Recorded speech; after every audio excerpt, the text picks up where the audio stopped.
Coming up on the RotoWire Fantasy Football Podcast, Nick Whalen and I are going to preview the AFC South for fantasy and betting purposes, all coming up next.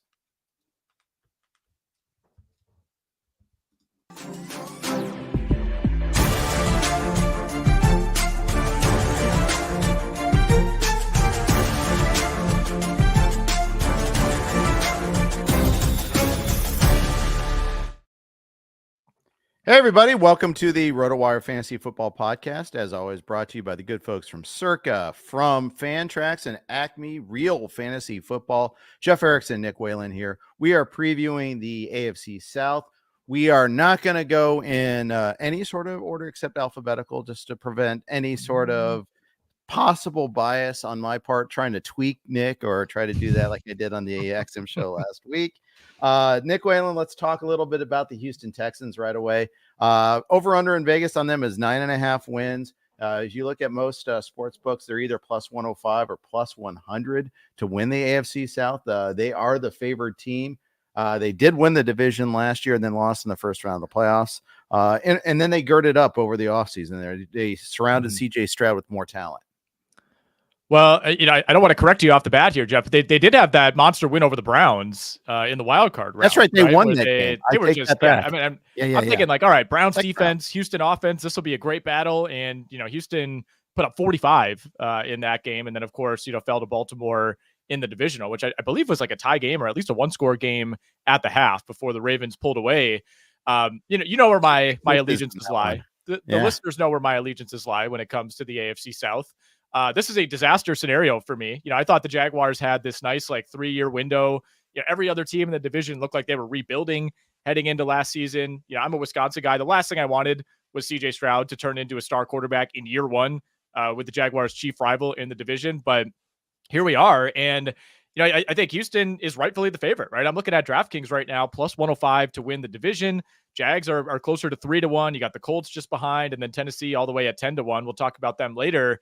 But Houston is kind of doing something that not every team does when they discover, this star quarterback early in his career.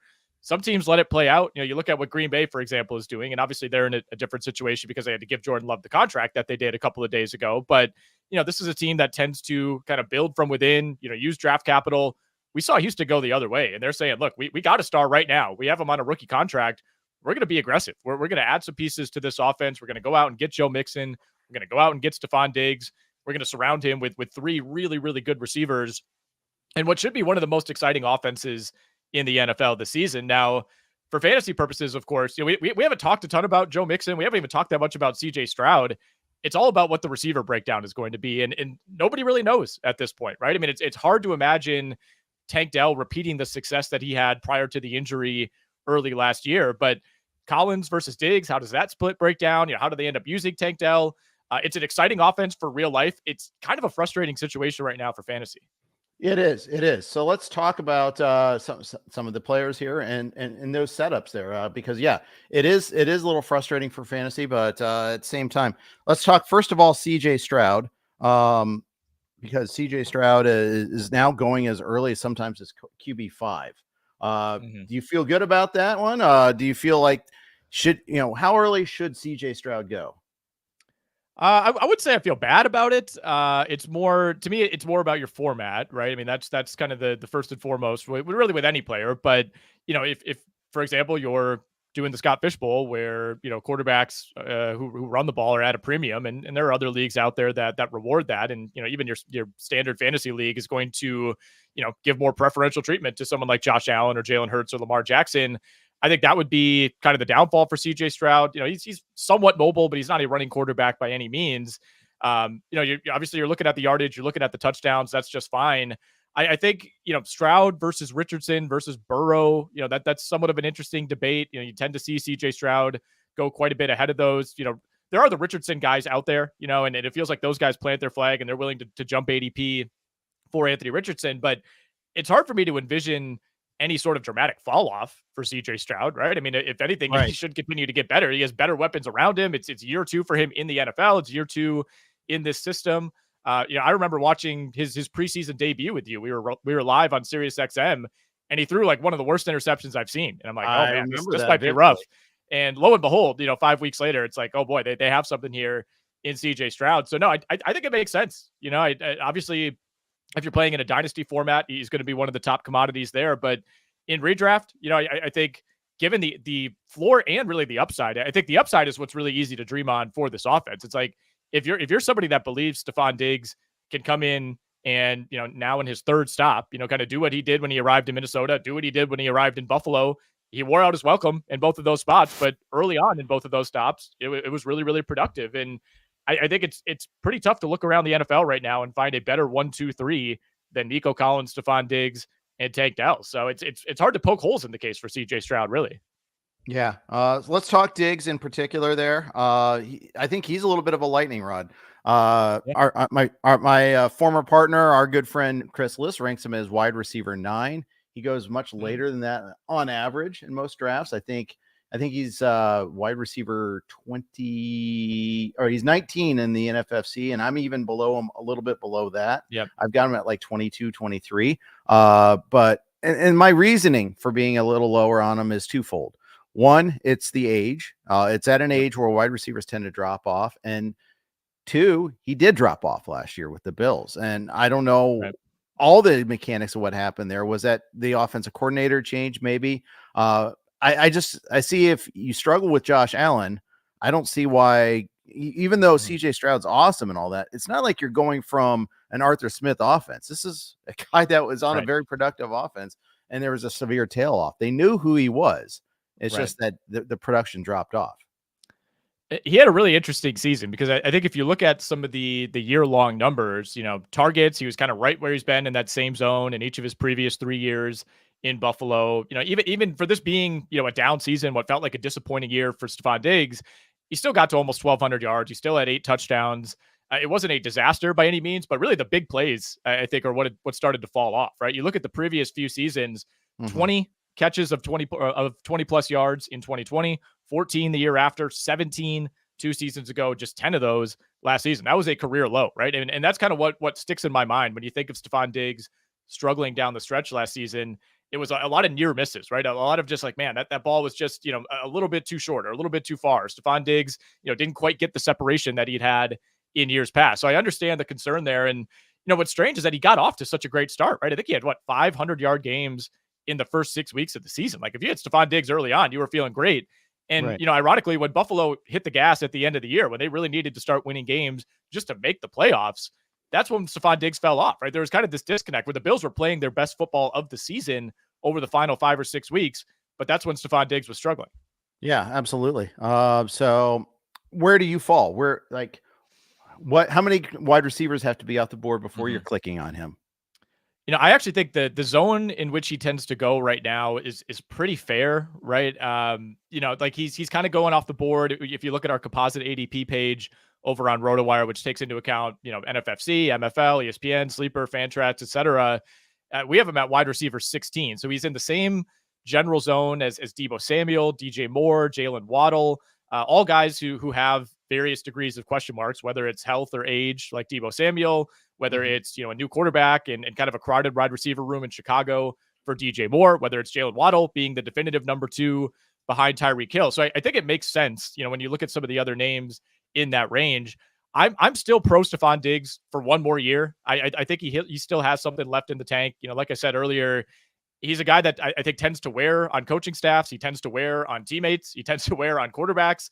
But I think there's going to be this nice honeymoon period in Houston where you're bringing in, a guy who's still arguably a top 10 to 12 receiver in the NFL when he's at his best. So I think you're paying a fair cost for Stefon Diggs. I think that the bigger question to me is Diggs versus Collins. Like it's a relatively rare situation where you have, you could see those guys going within 4 or 5 picks of each other in a lot of drafts. Sure. I'm pro Collins and for a pretty significant margin for me. I have like a full rounds difference between Collins and Diggs. Like I'd take Collins at the end of the second round where he often drops. ADP in the NFFC RotoWire Online Championship is 22 right now. I'd take him there happily. Whereas Diggs, I'd need to be around the 3-4 turn is where I'd probably look at him first. I'd probably take Cooper Kupp before him. I'd probably take Devonta Smith before Diggs. I think my line is like Malik Neighbors, I would take him over Neighbors, Zay Yeah. Flowers. I mean, that's the range I'm looking at for him. I think, yeah, Debo's a tough call just because of the usage and the injury history there, but I think I'd probably take Debo ahead of Diggs too if push came to shove. So that puts me at the low end on Diggs. I think that's fair. I think the argument perhaps against Diggs and to some degree Collins is if both of those guys stay healthy, it's like, do either of them exceed their ADP? I don't know, right? Like to me, it's probably closer to an even split. I mean, maybe you favor Collins and you think he's the guy that can exceed that. I just think if Collins and Dell stay healthy, your best case scenario, with kind of all three of those guys is they maybe meet ADP. Like I don't think you're going to see, some sort of crazy season out of Nico Collins if Stefon Diggs plays 16 or 17 games. And I don't think you're going to see a crazy season out of Diggs if Nico Collins is healthy. So I think it certainly helps the Houston Texans in terms of their real life offense and their real life productivity. But I think for fantasy, neither of those guys I'm really willing to jump ADP for. I'm with you though on, Cooper Kupp. I love his upside. And again, it kind of depends on the format. If you're in a league where, you just need to finish in the top half, like the stake league, Cooper Kupp becomes pretty scary, right? That's a scary proposition. But if you're in it, like, hey, I'm either winning this league or I don't care if I finish 10th or 11th, that's where I'm willing to really buy in on Cooper Kupp. But yeah, I think guys like DK Metcalf, Devontae Smith, they are safer to me. They have higher floors than Stefon Diggs. But I'm with you on Neighbors. Like, love the player. I don't think there's a ton of upside with Malik Neighbors in terms of fantasy for year one with Daniel Jones. I know he's far and away the guy in New York. That's my problem is just Daniel Jones and then offensive line. That's what's right. I mean, this is an offense that hasn't had they haven't had like a 900-yard receiver in like 6 years, right? I mean, and Neighbors is probably the best talent they've had certainly since Odell Beckham, but too many question marks for the Giants. But I don't want to go down the NFC East rabbit hole. We got that one later on. Yep. Yeah. Absolutely. Tank Dell, he's wide receiver 31, the NFFC RotoWire Online Championship. Pick 55-ish, goes around after Terry McLaurin and T. Higgins, before Calvin Ridley, Chris Godwin. What say you on that price? Absolutely love the player. I found myself backing away from Tank Dell. I was getting a ton of Tank Dell in the early best balls that I was doing back in March and April. And after the Diggs acquisition, it's really hard for me to see Tank Dell replicating the splash games from last season, right? I mean, he had the huge game against Jacksonville early on, and a big game against Arizona that kind of buoyed his production. At the 2-touchdown game against Tampa Bay, I guess the spike weeks should still be there every now and then. I just think there's going to be some 3 for 24 type of weeks mixed in for Tank Dell as the pretty clear number 3 now for the Texans. And I prefer someone like George Pickens over Tank Dell right now. He tends to go a little bit ahead of him in drafts. And look, it's the Steelers offense. It's Russell Wilson. It's Arthur Smith. We know all the caveats, but there's an argument that there's not a bigger gap between a wide receiver 1 and the rest of the field in the NFL when it comes to Pickens and the remaining players in that receiver room. So it's like, all right, even if you're giving me the number 1 receiver on a bad offense versus the number 3 in a good offense, I'm still going to lean toward the number 1 guy. Keenan Allen is an interesting case. He goes, right around that same range. I prefer Christian Kirk, certainly, to Tank Dell. When you start getting into the Calvin Ridley, Jaden Reed, Deontay Johnsons of the world, I'm going to lean Dell certainly over those guys. But you mentioned Chris Godwin. Like that, I think that's a really interesting head-to-head. Chris Godwin versus Tank Dell. I would lean Godwin. I would too. But I understand those that go with Dell who want to go with the splash play, to go with the win weeks sort of mentality. Godwin is probably less likely to be that, but he's also a guy that you can start almost every week too. Is the way I look at it. Right. There. So I'm with you. I think I prefer Godwin, but I think at least it's an argument there. Joe Mixon. This is someone who, is dealing with a hamstring already, by the way. He's 28. That's old for a running back. Some of his metrics have kind of fallen short lately. On the other hand, usage should be huge for him, and has the key. He's going to be facing a lot of empty boxes. He is not going to be facing a lot of the big fronts that he's faced in the past, with the Houston having the 3 big pass catchers and Dalton Schultz. Where are you on Joe Mixon? I'm in on Joe Mixon, man. I think he's still a year or 2 away from me for when you start to really worry about that running back cliff. And it comes fast, right? You don't always see that coming for a lot of veteran running backs, but as far as a guy who we kind of knew was going to be out in Cincinnati, There's a lot of situations he could have landed in. It feels like close to a best case for him, right? I mean, he goes from one offense where he's, he has a great quarterback, he's surrounded by elite weapons, to another offense where he has a great quarterback and he's surrounded by arguably even better weapons. So I think the debate as far as the downside is, okay, because he has those three great receivers, how much attention is Joe Mixon going to get in this offense relative to Diggs and Collins and Tank Dell? Maybe we see a decline in the catches. He had 52 last year in 17 games and 60 catches in 14 games in 2022. So that's something to keep an eye on. But I still think he has some left in the tank. I mean, I think Houston's just kind of been rolling Dameon Pierce out there the last couple of years. I think Joe Mixon is a significant upgrade over him. I mean, it's similar in some ways to the Diggs situation, right? Where it's like, if you're in a dynasty league and you're looking 2-3 years ahead, yeah, you're probably not that interested in Joe Mixon, but for a 1-year redraft league, I think that's fine. I mean, for a guy who's going, RB15, RB16, in the Alvin Kamara, Kenneth Walker, Aaron Jones range, I'm totally fine with that. I feel like this is the type of guy where his touchdowns are going to cover up the lack of yards, the lack of efficiency is probably what exactly. I see what's going to happen here. I don't have Mixon yet in any of my leagues, and part of that is my draft structure. Often I'm going like anchor running back. So fourth round, I'm not drafting a running back. Usually I'm looking to get that third receiver, or sometimes even when I'm going zero running back. And I'm also looking to get either a fourth receiver, a quarterback, a tight end. I'm not looking to get a running back there. So I don't have a whole lot of James Cook, Joe Mixon, Alvin Kamara, Kenneth Walker. I don't have really any of those guys. That's just the way I've been drafting. Yeah, I'm with you on that. I haven't ended up with a ton of Mixon either, but if you let's say you take a running back early and if you're in a format where it makes sense to get that second running back, I mean, he's in that consideration, right? I've ended up with more Aaron Jones, more David Montgomery. You end up waiting a couple of rounds and you can snap up those guys. But I think it's a fair price given the upside for Joe Mixon. And you bring up a really good point, right? It's like, even if he only puts up 850 yards, I think the touchdowns are going to be there, right? I think he's going to be in a really, really good spot. This should be a very productive offense. It's a team with a relatively friendly schedule. They're going to move the ball. They're going to be in the red zone a ton. So even if you do forecast a bit of a decline in terms of yards per carry, in terms of volume, I think the hope is that he makes up for it with touchdowns. Although he did have 9 touchdowns last season. It felt like less, honestly. So that's not, it's not like he's coming off of a 4 touchdown season and you're forecasting a ton of progression. But to me, that's at least sustainable on paper. Yeah, exactly. Exactly right. All right. Let's move on to the Colts. But before we do that, we got to take care of a little bit of business from our friends at Acme Real Fantasy Football. What's with fantasy football scores looking like an NBA All-Star game? Let's get real with Acme Real Fantasy Football. The top pro teams average around 28 points a game. This is how Acme Real Fantasy Football scoring system is based. The system is also very accurate compared to the actual game score. Each team drafts only 9 players, filling the primary positions. Benches are only used for injured and bye week players. This leaves 200 free agents available to improve your team. Weekly waivers give preference to the bottom of the standings. League rankings are always changing, keeping it competitive the entire season. Acme Real Fantasy Football also has a one-of-a-kind playoff format, selecting a new lineup each week. All teams are competing from week 1 through the Super Bowl.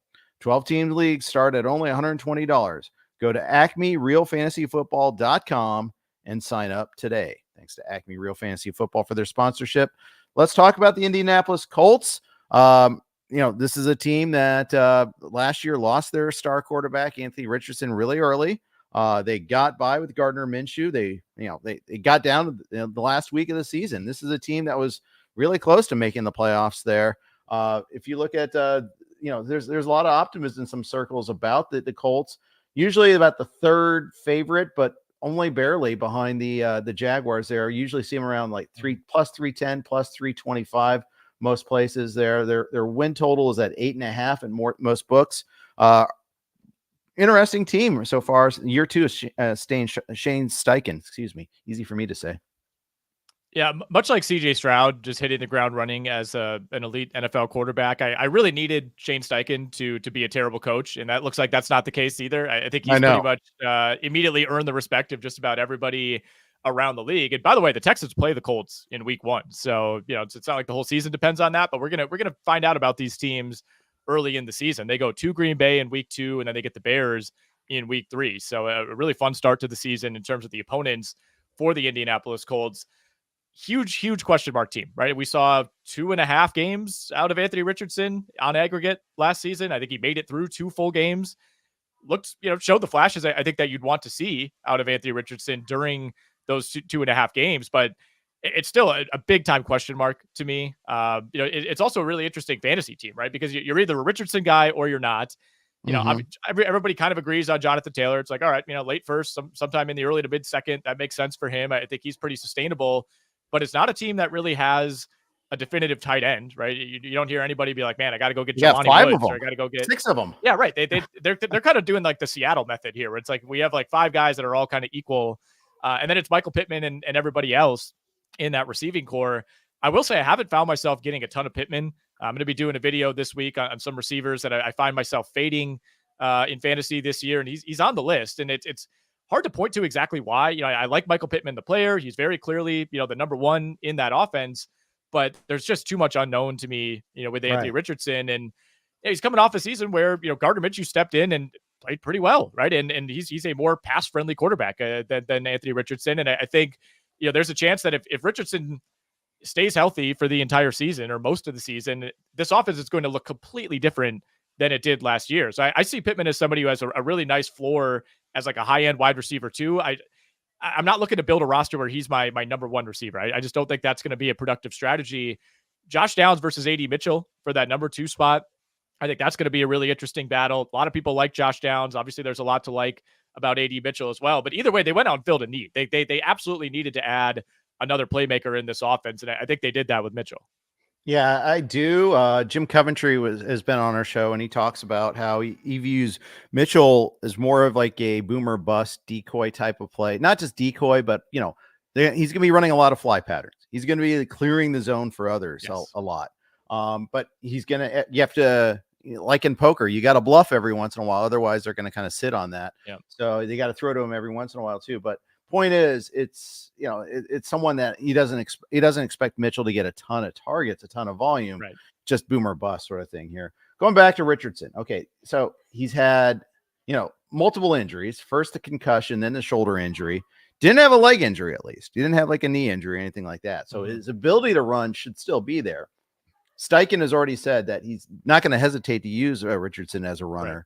But at the same time, it's, he's had these injuries. The game where he got concussed, he actually stayed in the game after the concussion for a little bit. That was that Texans game.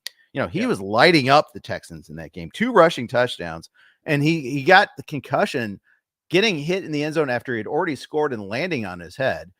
Played like 2 more series after that. It was a kind of a odd sequence there. But at any rate, it's just something with a running quarterback you always have to worry about.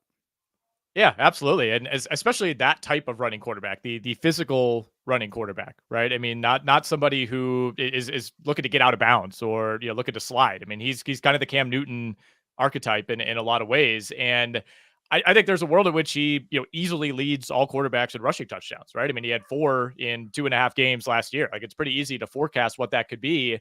The attempts were there, the volume was there. The 2 games that he made it through in full, 20 rushing attempts total for 96 yards, right? So I think even in a very limited sample, I think the blueprint is there for how they want to run this offense with Anthony Richardson. And I thought it was, this time of year, 95% of what's coming out of camp, I just try to ignore. But I mean, Shane Steichen, what was asked directly last week, like, hey, we all know the situation here. Are you going to, be a little more careful with Anthony Richardson running the ball? And he said, absolutely not. No, I mean, like, that's kind of the reason we brought him in, is that he has this special skill set. We're not going to try to protect him necessarily.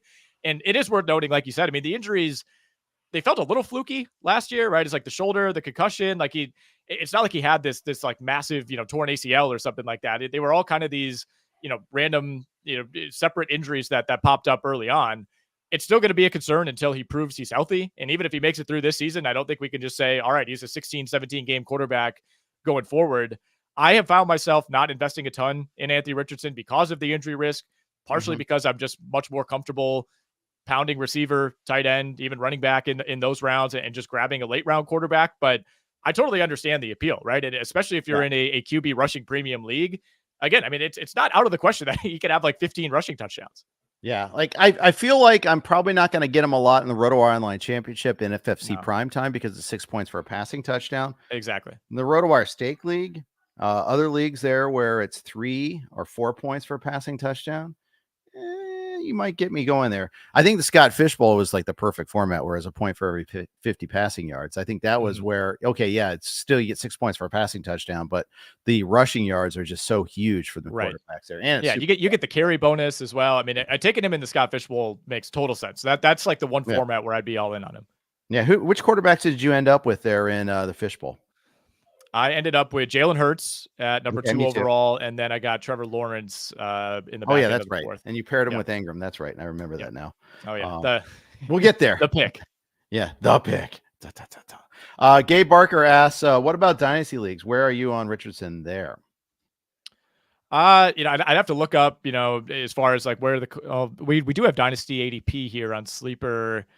He's going behind Caleb Williams, which is interesting. Behind obviously Mahomes, Allen, Stroud, Hurts, Lamar, which is fair. I'm more interested in him, I suppose, in dynasty, just because I think there is plenty of upside here. Ideally, he's not coming off of a 2.5 game season every year. I think at some point he's going to stay relatively healthy. In a dynasty league, I have more interest, but again, in like a standard redraft league, the cost has reached a point where I don't know that the upside is totally worth it. I just think there are way too many quarterbacks who could easily put up similar numbers, who are far, far less injury risks, who, you could get, I don't know, 60 picks later, 100 picks later in some ways, depending on how your draft breaks. I mean, right now, Anthony Richardson in the NFFC is going around pick 55. He's going closer to pick 50 in ESPN. I've ended up with a ton of Jared Goff, a ton of Trevor Lawrence. I mean, these guys are going literally 90 to 110 picks later. Yeah, agreed. And then the other dynasty point too. I mean, there's two things. One, he's 22. I mean, that's great. I mean, you get, it means that there's a lot of growth still possible from a skill perspective, but also dynasty you're limited to because so much of his value is generated from his legs. You worry about like the specter of RG3, who was amazing until he got hurt, and then he was done basically in terms of his value. I think Richardson might be a better passer, but I think that's still to be determined. And that's the thing that's a little bit of a risk. Like I got a dynasty league rookie draft starting this week, first year player draft, if you want to call it that. That's starting up this week, and I'm curious to see where Jaden Daniels goes, where Caleb Williams goes. Williams is, I think, obviously, I think he's a better thrower than Daniels, but maybe not. We'll see. But Daniels, there's so much, so much value, short-term value because of his legs, but also so much risk too. So going to be very interesting. Superflex is a different animal though too, where you got to have two quarterbacks. I think you got to put them really high. So that's. I do. I think these are all interesting things. So good question, Gabe. Thank you for that. On that, Jonathan Taylor coming back from the holdout, then the injury, finished in a valiant effort against the Texans, 30 for 188. Full season. He's getting drafted into the first round, beginning of the second. Pretty standard stuff. There's no holdout issues this year or anytime in the near future, at least. So you got that going for us. Any other insights on Jonathan Taylor? I mean, to be honest, I'm just kind of at market, I think, with Jonathan Taylor, right? I think he's kind of back to being a rock solid number one running back. He's not going to be somebody who goes number one overall like he was a couple of years ago.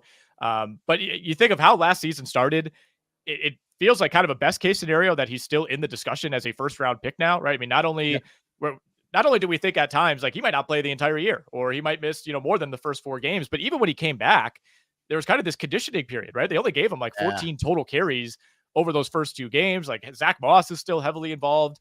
And, by the time we get to like week 8, week 9, it kind of felt like we were back to peak Jonathan Taylor. And it felt to me that he got better and better as the season went along. So there's still, not a ton of tread on those tires. He's still young. Obviously, he had a heavy workload at Wisconsin in college, but if you're not thrilled with those end of round 1 receivers, or you're in a 14-team league and you got the 12th or 13th pick, totally fine, taking Jonathan Taylor at that point. He's just, I wouldn't say he's not an exciting player, but for fantasy purposes, I think for the most part, you don't see a lot of people with strong opinions, on one polar or one pole or the other on Jonathan Taylor. Everybody's just like, yeah, he's a rock solid number 1 running back. And I agree with that. Yep. Trey Sermon's the backup now. Zach Moss is gone. Evan Hull got hurt early in the season. He's still there. If you're looking for possible backups to stash later on, quickly, Michael Pittman, you said that you're going to be cutting a video while you're not paying the price on Michael Pittman. Why? For one, it's concerns about Anthony Richardson, not even Richardson's health, but just what this offense looks like. Again, I think if Pittman does stay, or if Richardson, I should say, does stay healthy, I think this is a run-based offense, right? Not only with Anthony Richardson, who I think ideally is carrying the ball, 10 to 14 times per game, but you also have a really high volume running back in Jonathan Taylor. So to me, it depends on what your expectations are for Michael Pittman. If you're somebody who, you grab CeeDee Lamb in round 1 and you could get Michael Pittman as your wide receiver 2, fine. That's fine with me. But if you're somebody who takes a running back, or, you take an early quarterback and Michael Pittman's your wide receiver 1, I become a little bit uncomfortable with that. His ADP is kind of all over the place when you compare different sites. On Sleeper, he's going 10 picks later than he is in the NFFC. He's not somebody I'm comfortable taking in round 2. I think a best case scenario season for Michael Pittman is him essentially meeting ADP, finishing as somewhere between the wide receiver 12 to 15. I think there are guys going after him who have higher upside. I think there are guys who go slightly before him who are safer options. Again, he's a fine player. He's the number 1 receiver in that offense, but if things break the way that the Colts want them to break, I don't think that we're looking at a high volume season for Michael Pittman. Yeah, I agree with that. I take looking at again NFFC ADP in the RotoWire Online Championship. I take Nico Collins before him. Yep. Before him, I would take Mike Evans before him. I take DJ Moore, and then Ayuk and Waddle. I'd be. I think those are pretty much on the fence there about that. So, basically, I'm not getting Pittman. Is really what I'm saying, unless the whole room agrees with me. Right. I mean, and that's a zone where, again, depending on build, maybe you're looking at a running back, the Josh Jacobs, Derrick Henrys of the world, or maybe you're thinking about popping a tight end there. And that becomes easier because I think the depth at receiver beyond that range, I just feel a lot more comfortable, waiting around and grabbing Devontae Smith, or, waiting a couple rounds and grabbing Zay Flowers or Amari Cooper. Like I don't think there's that big of a gap between Michael Pittman and those guys. Yep. I tend to agree. So I am shopping for receivers usually in that range, especially if I'm going running back hero. But if I've got an early pick and I took Chase, I might be looking at a running back on the comeback there in the second, third round there. But if I went early with running back, I'm almost going 2 receivers or a tight end there. I'm still not clicking on Pittman. So we agree. Even with different builds, we agree, which is interesting there. All right, we're going to talk Jacksonville Jaguars. You've used remarkable restraint. But first, the biggest pro football contests in Vegas are back. Circa Survivor and Circa Million are now up to $16 million in guaranteed prizes. 2 ways to win and no rake. Circa Survivor contestants select 1 team each week with no point spread. Last the longest to win it all with $10 million guaranteed. In Circa Million, make 5 picks against the spread each week for your share of $6 million guaranteed. Quarterly and full season payouts. Enter in Nevada, play from anywhere. Visit circusports.com for details. Nick and I are going to be in Vegas on Radio Row for a big sign-up weekend in Circa in a few weeks. So Nick will you're going to probably play Circa Millions again, and I'm probably going to do Circa Survivor again. So should be fun. Should be fun for that. All right. You've waited for it. It's Jaguar talk time. That's right. The world has been waiting for the Jacksonville Jaguars. Last year, very frustrating year, obviously. This year, expectations are slightly muted. They're the second favorite in most books in terms of the AFC South, plus 270, plus 275-ish range. Win totals, they're at 8.5 along with the Colts there. They are, and I think rightfully so. I think this is a team with 10, 11 win upside, but it's also a team with 7 or 8 win downside, honestly. And if you look at the to make the playoffs odds over at DraftKings right now, they're favored to miss the playoffs. They're minus 155 to miss the playoffs. They're plus 130 to make it. It feels like obviously Jacksonville is moving in the right direction overall compared to where they've been for the last 20 years. They feel like a more competent organization, but I think part of it, specifically when it comes to the making the playoffs odds, just how deep and talented the AFC is, right? I mean, starting with their own division, right? I don't think there's a case that on paper, Jacksonville is a definitively better team than Houston. I think they're essentially dead even with the Indianapolis Colts. They're not better than Kansas City. They're not better than Baltimore. They're not better than Cincinnati. They might not be better than Cleveland. There's 3 teams in the AFC East I think you could make a case for that are better than the Jaguars. So it's, I think you put this team in the NFC, they probably feel like maybe the 6th or 7th best team. You put them in the AFC, where they're probably the 8th or 9th best team. So I think it makes sense. In terms of what the Jags did this offseason, I was ultimately fine with it. There was like a week and a half where I was pretty concerned after they lost Calvin Ridley. And to be fair, I did not want them to pay that price for Ridley. So I think it was the right decision. But now you're asking a lot of Brian Thomas. You're asking Gabe Davis to do something that he hasn't been able to do throughout his career, which is be a consistent number 2 or even number 3 threat. And you're asking Christian Kirk to stay healthy, which has been an issue for him as well. Yes. You're also asking Trevor Lawrence to play a lot better than he did last season. He's kind of in the same boat as Tua and Jordan Love, right? These guys, you see the contract and you're like, it feels like a lot of money for a guy who's, not even like a Pro Bowl caliber quarterback a lot of weeks, but that's just kind of the boat that the Jaguars are in right now. And they kind of had to give him that contract. I was ultimately okay with it, but it's really going to come down to, can Trevor Lawrence take the leap from, maybe the 14th or 15th best quarterback in the league to even the 7th or 8th best quarterback? You're not asking him to be Patrick Mahomes. I don't think anybody expects anything like that. Maybe we expected that coming out of college. That ship has maybe sailed. But I think the Jags should be as competitive as they were last year. I think they had some things go against them. They hit that rough stretch.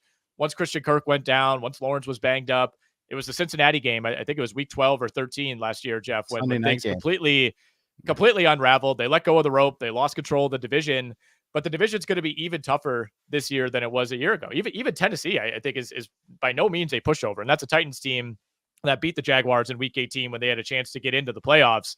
Right. As you could tell by everything I've said, I'm tempering my expectations, as I always do. You always have to go in with a worst-case scenario mindset when it comes to being a fan of the Jacksonville Jaguars, but they're a fascinating team. I think, we're like 3 years removed, Jeff, from talking on XM about the Jaguars having like one player who would go in the top 100.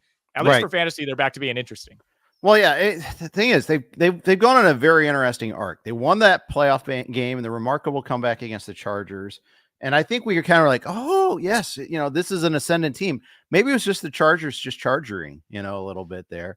Then last year, at one point, they were in contention for the number 1 seed in the AFC South. And as you said, it was and I corrected myself, a Monday night game, not Sunday night game against the Bengals there. But Kirk got hurt on the first offensive play. He had burnt, was making a nice play, got hurt on that play, and it turned out to be a severe injury. Lawrence got hurt in that game, and he tried to play through that injury too. The offensive line was in shambles there. They weren't opening up holes for Etienne at that point in time either. Mm-hmm. It was all like this changed narrative all of a sudden again. Yeah, it really was. And, there's been some reports out there that, maybe the Jags don't want to rely quite as heavily on Travis Etienne this season. We'll see. The amount of times that they just ran him into the middle of the line for like a 1-yard gain was out of control last year. We did see him more involved in the passing game specifically, which, that was one thing you and I were really looking forward to in year 2 for Etienne, which was, okay, you saw the flashes. That was, kind of his bread and butter at Clemson. He was fantastic catching the ball out of the backfield, of course, with Trevor Lawrence. And we didn't really see a ton of that in his true rookie year, his second year in the league after he missed his first full season. But we saw an uptick in the passing volume for Etienne last season.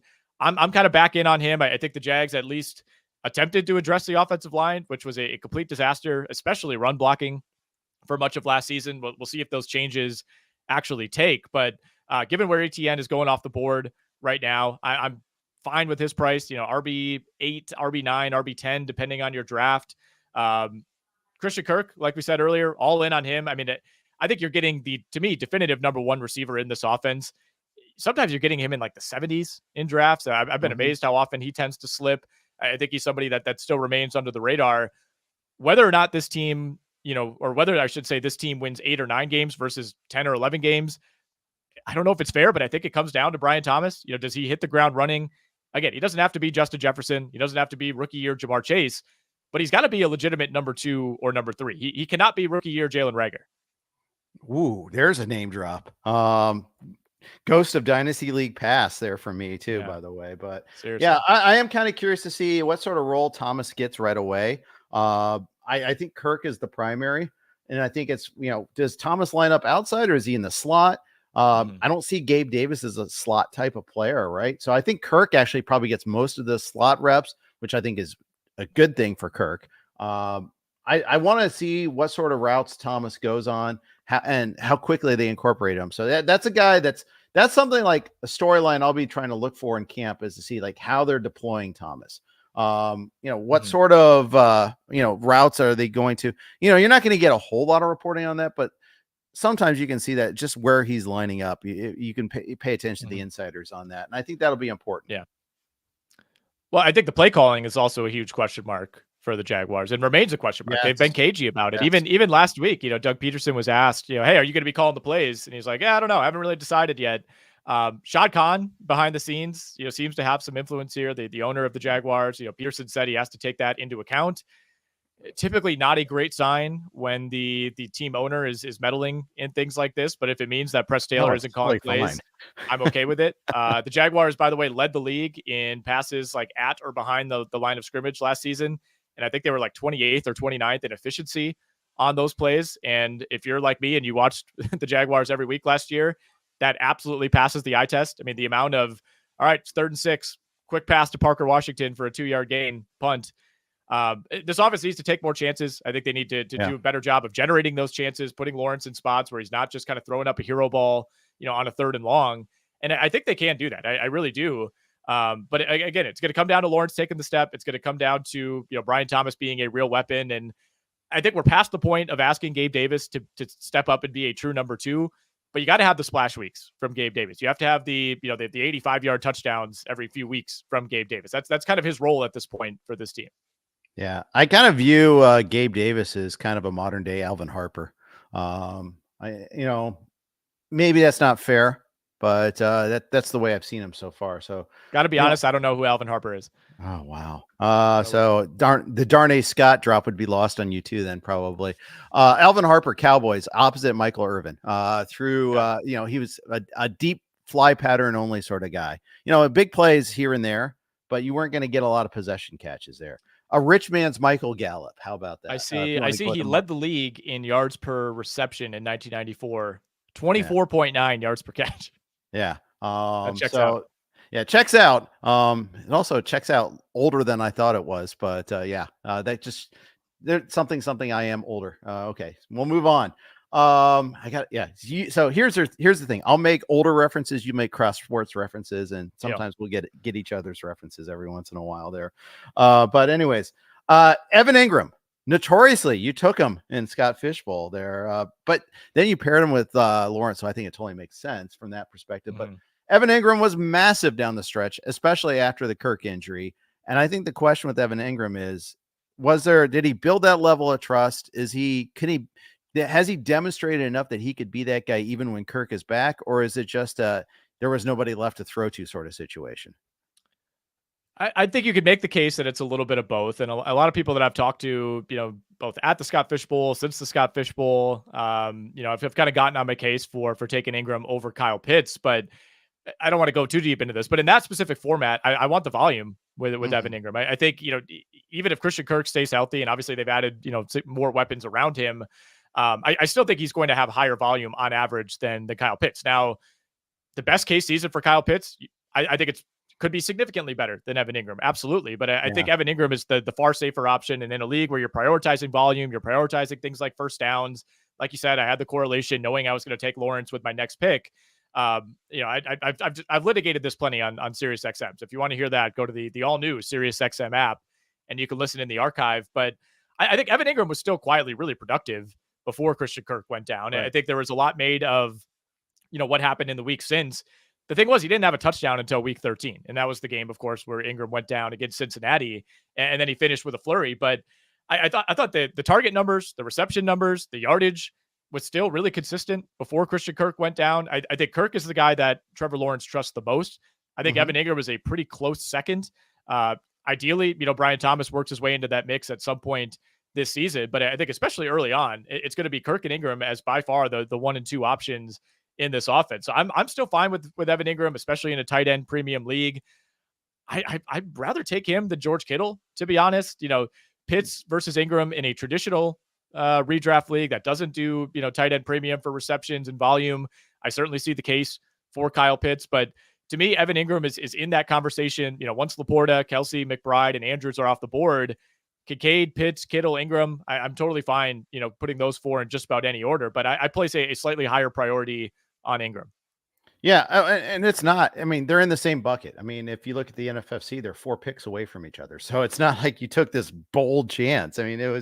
it's a slight preference is really what it was there. So I don't even think it's controversial at all. I think that's about where he should go and all that there. I would I like picking a reasonable tight end. I think there's like. Mm-hmm. I think through Jake Ferguson, I think there's 9 that I feel really comfortable being my starter. Njoku, I'm not so sure because I've never seen him connect that well with Watson. Bowers, right. He could be amazing, and I could be making a mistake, not counting him as one of the sure things out there. But I want to get my tight end from those first 9, including Engram, Kittle, and Ferguson. I think that's where it would stop for me. Mm-hmm. So that's the way I like it there. Uncle Ted says, fade all tight ends and draft Cade, Stover, and Schultz. Sure, go for that. Good luck.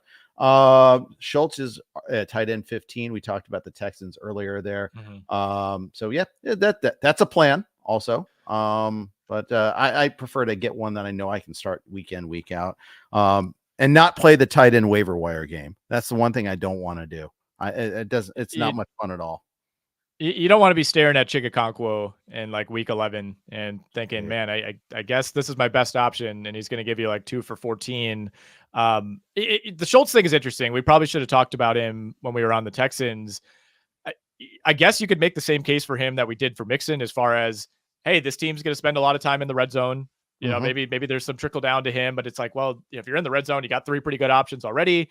I think he's going to be very touchdown dependent, right? I think the yardage and the volume could vary drastically week to week, and on balance, I think it's going to be pretty low. I'm with you in that, Ferguson is kind of the drop off point for me.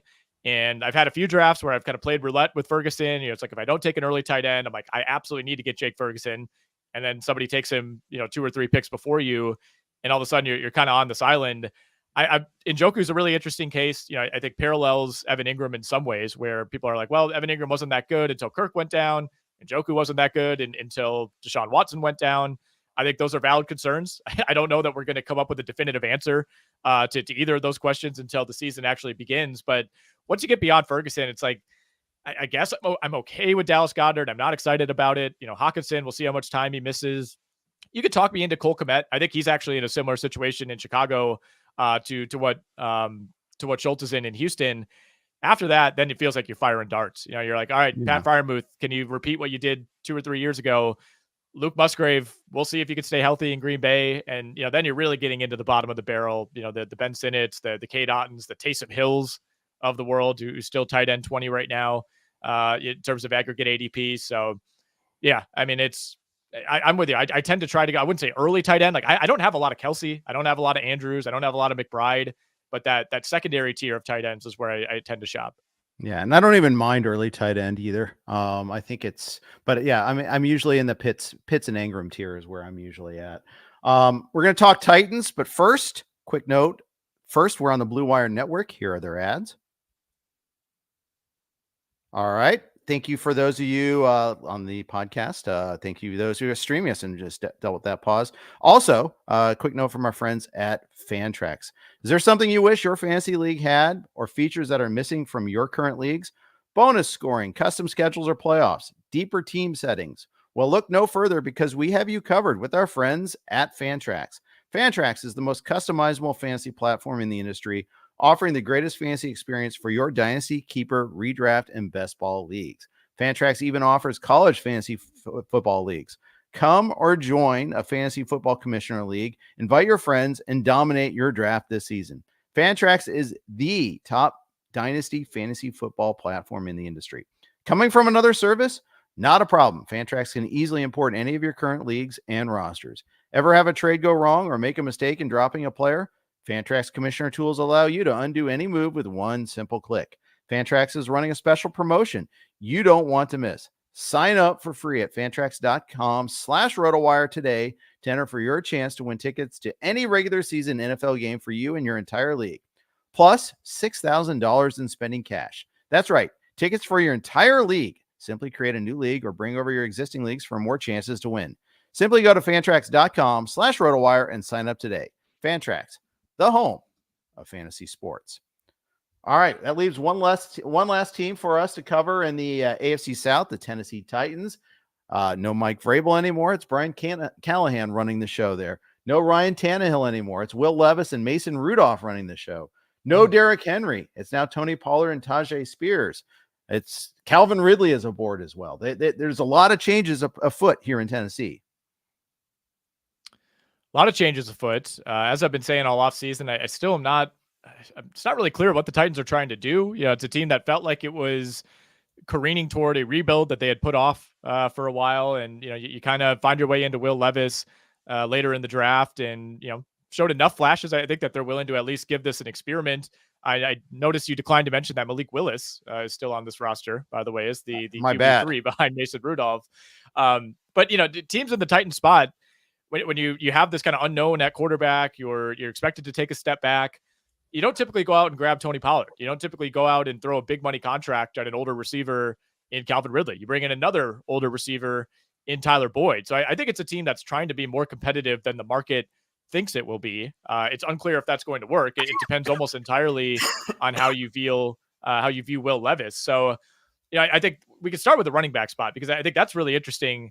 You got two backs that are going really close to each other in a lot of drafts, in Tony Pollard and Tyjae Spears. And most of the running back duos, tend to be kind of the classic, to invoke Ron Dane and Tiki Barber, a thunder and lightning type. You have one back who does one thing. You have another back who operates in a different style. You think Najee Harris, Jalen Warren, guys like that. There's a lot of overlap between what Tony Pollard and Tyjae Spears do. Yes, I agreed.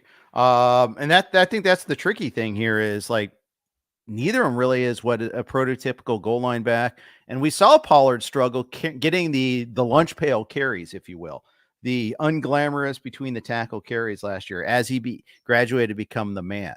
Now, Pollard was coming off an injury. I think that's something that gets a little overlooked when reviewing what happened to him going into this past season with Dallas, is that he probably wasn't 100%. He also had the contract situation weighing over his head too. This was a guy that, despite it being his first year as the man, he was at a point there where he was trying to get his second contract. And, I think he was a franchise tag, if I remember correctly. So it was one of those where, he's dealing with that also. None of these conditions are present. The Titans, they spent to try to improve their offensive line, both in the draft, most notably in the draft. We'll see. Yeah, it's a huge question mark, right? I don't know that Tennessee should be as far behind the field in the AFC South as they are. They're 10-1 to win the division. I don't see that happening by any means. But again, they've added enough names, at least, even if we could quibble about how valuable it is to bring in Ridley or Pollard, that they're at least going to try to win games. Like, I don't think this is a team that's trying to cruise to a 4-win season here. I think they want to be as close to 500 as they can. I think you're right on Pollard. I mean, I think part of the reason everybody's so down on him is because of the expectations last year. It's like he wasn't a total disaster. He still ran for over 1,000 yards. I mean, he didn't have a single receiving touchdown. That was a big disappointment, despite catching a career high 55 passes. But, you're going from the Cowboys offense, which was essentially him and CeeDee Lamb and Dak Prescott and kind of Jake Ferguson, and that's about it, to a Titans team where you have a worse quarterback, you have question marks at head coach. They were one of the worst offensive lines in football last season as well. And I thought it was interesting.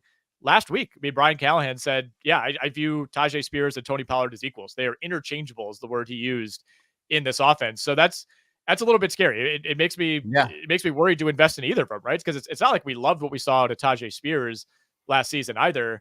But both of these guys are home run hitters in some ways. And I think it's interesting that they kind of went with the overlap here, in terms of the skill sets for both of those guys. I have not found myself investing in almost any Titans receivers. Treylon Burks feels like he's basically on the fringe of even, having a role or making the roster at this point. I think we could cross him out.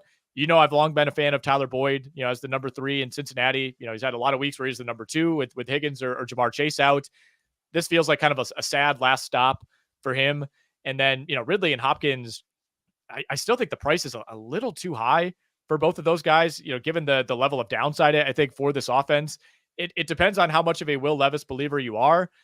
He's got a little bit of that Minshewism to him, where he's at least willing to whip the ball downfield. I mean, there's the potential for big plays for this offense, but I just think there are more appealing options in both of those ranges. DeAndre Hopkins, it's like I'd rather take Hollywood Brown, around earlier. I'd rather chance it on Jordan Addison, or even someone like Christian Watson who goes in that same range. I'm in on Jackson Smith and Jigba to have a big second year. I'd rather wait around and grab him. Yeah, the Titans wide receiver core strikes me as a poor man's Texans version, right? They bring in the older veteran, via free agency instead of trade. That's the one difference. But they already have an aging veteran in Hopkins. And then they brought in another aging guy. It's the older version. I guess it's an older version of the Texans crowded receiver room. There's a scenario where Will Levis pops and it works with all these guys. I could see it happening. Yeah. And I think they're in the right division for it, frankly. I don't think the Texans scare me all that much defensively. I don't think the Colts scare me all that much defensively.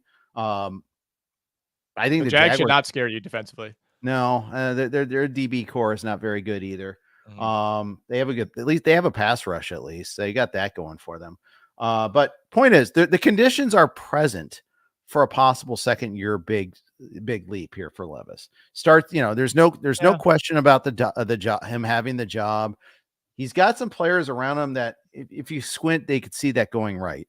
I don't think it's barren as, say, like the Giants or the Pats, for instance. There, I see this as there's a scenario where this works. I guess it's just I don't know. There's a scenario in which any player kind of comes out of nowhere. I guess I didn't love what I saw from Levis. To me, it comes down to like, is he gonna have enough time to not be sacked like 5 times a game as he was like towards the end of last season? I mean, that offensive line was so bad, and it was. If Tennessee could get even marginally better there, I think you buy him enough time to at least show that improvement. You forget he came in like first appearance of his NFL career and had the 4 touchdown game against Atlanta. He then made 7 starts in a row after that and had 4 touchdowns and 4 picks, and was pretty inefficient. Completed about 58% of his passes. Had some splash games. Looked decent in the Jacksonville game. Looked good for a lot of that Miami game in Week 14. But to me, there was more bad than there was good with Levis. So I just, again, I don't see there being with Ridley and Hopkins essentially competing for that number 1 job. I think both of those guys are just going to end up kind of disappointing for fantasy purposes. Even if Tennessee has more success as a team than we expect, I don't think it's going to be a fantastic fantasy offense regardless. And, considering where they finished in the division last year, this is a pretty tough schedule for Tennessee, especially to begin the year. I mean, they don't play like a true bad team until I think week 8. They get the Patriots, they get the Chargers right after that, and then the Vikings. So the schedule does soften up a bit when you get to midseason, but they start at Chicago. They get the Jets, the Packers, the Dolphins, the Colts, the Bills, and the Lions for their first 7 games of the year. I mean, they're gonna be dogs in probably every single one of those games. Yeah, you're right. Especially because that Bears game is on the road. Right. Maybe if they were home, it'd be a little bit different. It's a tough spot for a rookie head coach and developing quarterback. You're right about that. JC Latham, their first round pick, him protecting Levis's backside is going to be massive. If he's as advertised, then that could be a little bit of a changer there. Yeah, I'm not saying it's likely. I just squinting to see the scenario where it works, I guess, more is where I'm thinking about it there. But they seem to host the Bengals every single year. That's happening again this year. By the way, one of the reasons why I'm optimistic about the Bengals is if you look at like projected win totals, the low teams are the Patriots, the Broncos, the Panthers, the Titans, the Giants, the Commanders, and the Bengals play all of those teams, all 6 of those teams. That's pretty nice. But that's the fruits of a last place schedule there. But in last place in your division, you're 9-8 in your last place. And I didn't mean to make this a Bengals pod, so we'll stop with that right now. But just noteworthy there. Comparing schedules, that AFC North drew a pretty good schedule, whereas the AFC South did not. They have to play the NFC North this year, and that was tough. Yeah, it is, man. That's just life in America's division in the AFC South. That's how it goes. Bears, by the way, are 4.5-point favorites for that Week 1 game at home against Tennessee, and there continues to be just a ton of Bears optimism. Caleb Williams has looked great so far in minicamp. But going back to the Titans draft, you mentioned their last 2 first-round picks. Peter Skoronski last year at 11, offensive lineman. J.C. Latham at 7, offensive line. They're doing the right things. They're investing in the right area of this team, I think, to build that infrastructure around Will Levis. It's also not a team that's drafted very well over the last few years, right? I mean, they need to start hitting on some picks. I mean, Traylon Burks looks like a big time bust. Caleb Farley, their first round pick in 2021, didn't even play in the NFL last season. they took a tackle back in 2020. Isaiah Wilson, all-time bust pick. He's out of the league as well. That was the push the girlfriend aside sort of guy. I remember, because remember that was the Zoom draft, and yes. And everybody was, that was. I remember that was noteworthy that like she took his phone or something like that, and yeah. Well, he played in one NFL game, so did not end up being a productive first round pick. Yeah, the Raiders are like, wow, that's a bad draft. Come on, don't drag the Raiders into this. Oh, come on. The Raiders dragged themselves into it. In fact, they're even worse, but as far as draft history goes, and that particular range, your range too. So we'll see what happens with these recent picks, if they're any better there, but yeah, absolutely. So new era there. Brian Callahan, I have a soft spot for him, former Bengal offensive coordinator there. He brought in his dad to be the offensive line coach. We'll see. Uncle Ted asks, who's the Titans' explosive player? I don't think they have any. I mean, that's a fair question. I mean, in theory, it's Tyjae Spears, I guess, but that's it. Right. I mean, you don't have explosion at tight end. You have no explosion at wide receiver, right? I mean, I don't think Ridley's that guy. DeAndre Hopkins is just kind of go up and get a guy. Burks was supposed to be that guy, and he regressed. And he had those injuries. That was the thing, a huge problem with him. But you're right, he isn't that. He has not been that guy. They were talking about Tyjae Spears, Treylon Burks, needing to contribute on special teams to like solidify his place on the team. And I know Brian Callahan has kind of tried to smooth that over in the last couple of months and say, we still view him as a big piece of this offense. I don't think if you're optimistic about Treylon Burks, you don't go out and give that contract to Calvin Ridley. You don't go out and get Tyler Boyd. Like you don't like Treylon Burks at best is your fourth receiver right now. But you're right. I mean, there was a little bit of Deebo Samuel to his game at Arkansas, and that is just not translated whatsoever to the NFL. It's a great point. There's not a lot of explosion on this roster at all. I mean, who's the deep ball guy, right? I mean, you're asking a lot of Calvin Ridley, I think, at this point, to go from playing with Trevor Lawrence, who wasn't great last year, but it's a downgrade at quarterback for Calvin Ridley, for a guy who struggled to bring in very catchable passes last year. Yeah, to now go to a new situation. You still took a lot of time off. I think having another year in Jacksonville probably would have benefited him, just having that continuity. To kind of have to start fresh again in what's arguably a worse situation, I'm not high on how that's going to go. Yeah, I'm not either. So we'll see about that. But by the way, we have news from the Houston Texans. Bad news for them, actually. Just got a notification on my watch about this one here.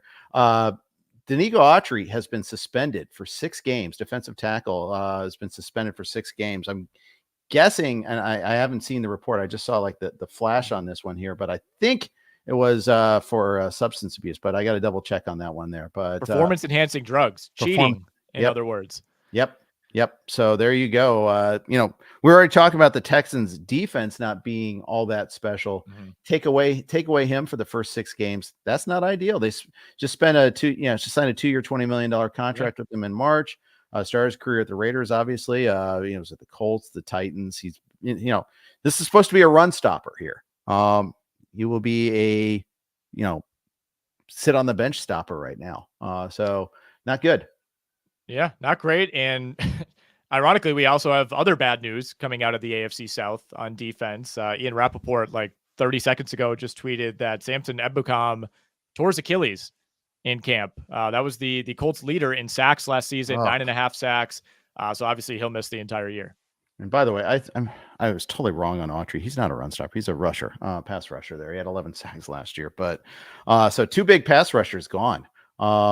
So yeah, that's big news right at the end of the show.